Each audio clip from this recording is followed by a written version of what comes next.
Harut व Marut कौन थे, बाबुल का कुआं कहाँ है और हारूत व मारूत का जादू किस तरह का था।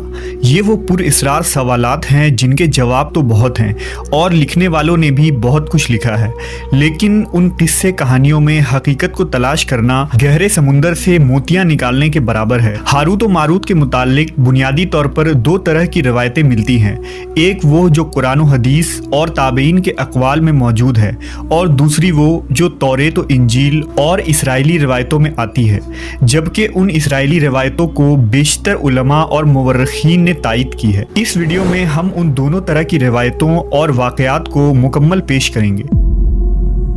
रिवायतों के मुताबिक हज़रत इदरीस अलैहिस्सलाम के ज़माने में एक मरतबा आसमान और ज़मीन के दरमियान से पर्दों को हटा दिया गया तो फरिश्तों ने ज़मीन में आबाद इंसानों को देखकर ताज्जुब किया और बोले, या रब्बुल आलमीन, हम तो गुनाह के करीब भी नहीं जाते, जबकि ये बनी आदम गुनाहों में इतने मुब्तला हैं। अगर हम उनकी जगह होते तो कभी तेरी नाफरमानी ना करते। अल्लाह ने इरशाद फरमाया, इंसानों को गुस्सा और शहवत दी गई है, अगर ये चीज़ें तुम्हें दी जाए तो तुम भी इसी तरह गुनाह में मुलव्वस हो जाओगे।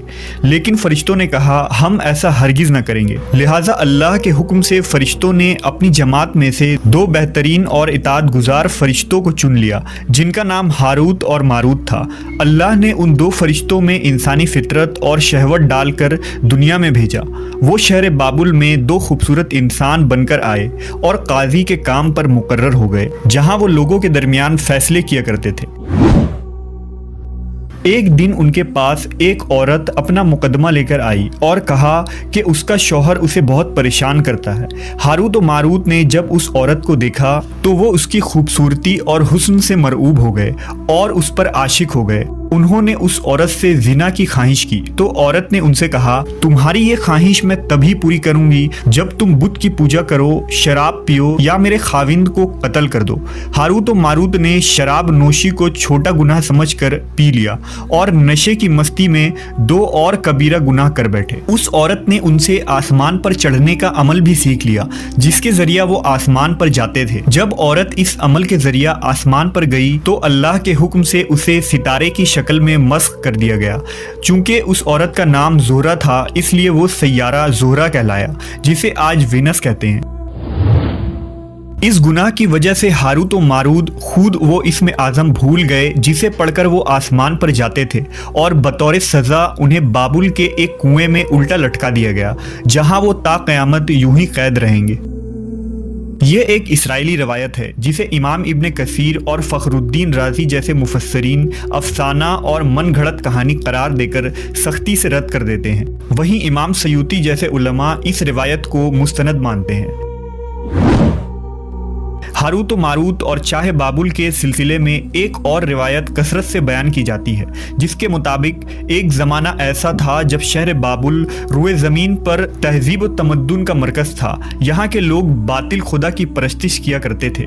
ये लोग अपनी किस्मत उनसे वाबस्ता समझते थे, इसलिए इल्म नजूम और इल्म फल्कियात में बड़े माहिर थे।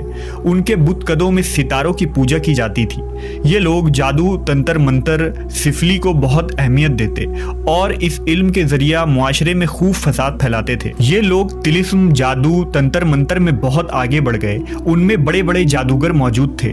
उनकी तारीखी किताबों में जगह जगह जादू और तंत्र मंत्र ही नजर आता है। उनका जादू दूर दूर तक मशहूर था। मुख्तसर ये कि उस शहर का बाशिंदा होना ही जादूगर होने की अलामत थी। जब हज़रत सुलेमान अलैहिस्सलाम की हुकूमत आई तो आपने उन लोगों को इस शिरकिया अमल से रोका और उनकी सहर और जादू की किताबों को एक जगह जमा करके अपनी अजीम कुर्सी के नीचे दफन कर दिया, ताकि इस फितना अंगेज इल्म का जड़ से खात्मा हो जाए। जब सुलेमान अलैहिस्सलाम की वफ़ात हुई तो शैतान ने उन किताबों को दोबारा खोद कर निकाला और लोगों से कहा कि सुलेमान पैगम्बर नहीं था, बल्कि उन किताबों के ज़रिया हुकूमत किया करता था। लिहाजा हवा में उड़ना, जिन्नात पर काबू और सुलेमान अलैहिस्सलाम के गैर मामूली मुआजिज़ात दरअसल जादू और सिफली का अमल था। बनी इसराइल ने उसकी पैरवी की और उन किताबों को पढ़ना शुरू कर दिया। लिहाजा दोबारा ये शर अंगेज इल्म इस कौम में सुरायत कर गई। अल्लाह ने सुलेमान अलैहिस्सलाम पर लगाए गए इल्ज़ाम और तुहमत की नफ़ी करते हुए सूरह बकरा में फरमाया है, اور انہوں نے اس چیز کی پیروی کی جو شیطان سلیمان کی بادشاہت کے وقت پڑھتے تھے، اور سلیمان نے کفر نہیں کیا تھا لیکن شیطانوں نے ہی کفر کیا۔ لوگوں کو جادو سکھاتے تھے، اور اس چیز کی بھی جو شہر بابل میں ہاروت و ماروت دو فرشتوں پر اتارا گیا تھا، اور وہ کسی کو نہ سکھاتے تھے جب تک یہ نہ کہہ دیتے کہ ہم تو صرف آزمائش کے لیے ہیں، تو کافر نہ بن۔ لہذا جب یہ سحر کا علم بابل میں عام ہو گیا اور لوگوں کی تکلیف اور پریشانی کا باعث بن گیا، تو اللہ نے دو فرشتوں کو انسانی صورت میں مامور کیا کہ وہ جادو کے عوامل اور اسے باطل کرنے کا طریقہ لوگوں کو سکھائیں تاکہ وہ جادوگروں کے فساد اور شر سے محفوظ رہ سکے۔ لیکن یہ تعلیمات غلط مقصد کے لیے بھی استعمال ہو سکتی تھی، حالانکہ وہ فرشتے لوگوں کو تنبیہ کرتے تھے اور ان کے لیے صراحتاً کہتے تھے کہ یہ تمہارے لیے ایک طرح کی آزمائش ہے، لیکن پھر بھی وہ لوگ ایسے کاموں میں پڑ گئے جو انسانوں کے لیے ضرر اور نقصان کا باعث تھا۔ بعض عربی داستانوں میں اس کنویں کا ذکر بھی ملتا ہے جہاں کئی لوگ پہنچے اور ہاروت و ماروت سے ملاقات کر کے جادو کا علم بھی سیکھا، جبکہ بعض مورخین کا کہنا ہے کہ عراق کے شہر حلہ کے قریب ایک کھنڈر میں موجود قدیم کنواں ہے جہاں سے بابل کی سرحد شروع ہوتی تھی۔ یہ اس کنویں کو ہی چاہے بابل قرار دیتے ہیں۔ بہرحال اس واقعے سے یہ سبق ملتا ہے کہ سفلی اور جادو ایک شرکیہ عمل ہے، مگر یہ کہ اس کا استعمال فساد اور شر پسندی کے خاتمے کے